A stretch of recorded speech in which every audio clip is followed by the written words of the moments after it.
Kasama na rin po si Attorney Harry Roque sa mga iimbestigahan ng PAOK kaugnay sa isyu ng mga pogo. Ipasasapi na rin ng Kamara ang isang kinatawan ng pogo sa Porac, Pampanga dahil sa pag-iisnab daw sa mga pagdinig. Saksi, si Tina Panganiban Perez. Sa pagharap ni Attorney Harry Roque sa pagdinig ng Kamara tungkol sa mga pogo, inusisa siya kaugnay sa bahay sa Benguet na ni-raid dahil sa posibleng koneksyon sa mga pogo kung saan 2 dayuhan ang inaresto. Nauna nang sinabi ng PAOK na isa sa mga arestado wanted para sa malawakang fraud sa China at panloloko umano sa halos 200,000 tao. Hindi ko po kakilala itong 2 tao. Inaamin ko po that I have an interest in the corporation that owns the house. With these developments, sir, we will include former spokesperson Harry Roque in our investigation. Ipapasapi na naman dahil sa pag-iisnab sa mga komite ng Kamara si Cassandra Lee Ong.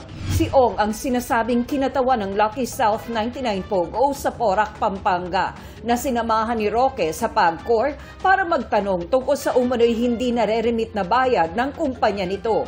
Maliban sa joint hearing ng House Committee on Public Order and Safety at ng House Committee on Games and Amusement, plano rin ng Kamara na magsagawa ng inspeksyon sa mga pogo. Inaasahang kasama rito ang ilang leader ng Kamara.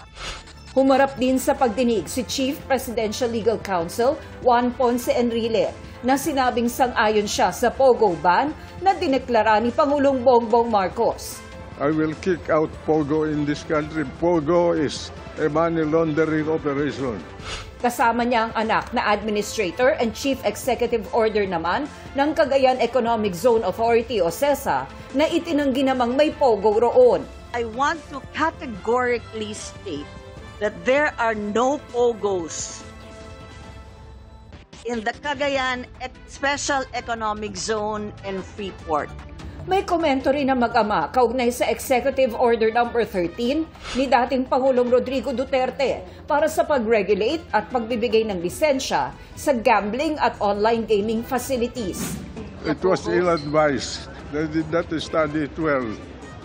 My God, Pogo was banned by Cambodia, banned by many countries in Central Asia, and we adopted it here. And why is it that until now, you have Pogos in Banban and Porac and without PAGCOR being able to control them? Is that a wise decision, wise activity? Do you believe that Executive Order number 13 that was issued by the former President Rodrigo Roa Duterte was a mistake? Yes po. Okay. Because all the powers was transferred to PAGCOR. Yes po. Para sa GMA Integrated News, Tina Panganiban Perez, ang inyong saksi. Mga kapuso, sama-sama tayong maging saksi. Mag-subscribe sa GMA Integrated News sa YouTube at para sa mga kapuso abroad, samahan niyo kami sa GMA Pinoy TV at sa www.gmanews.tv.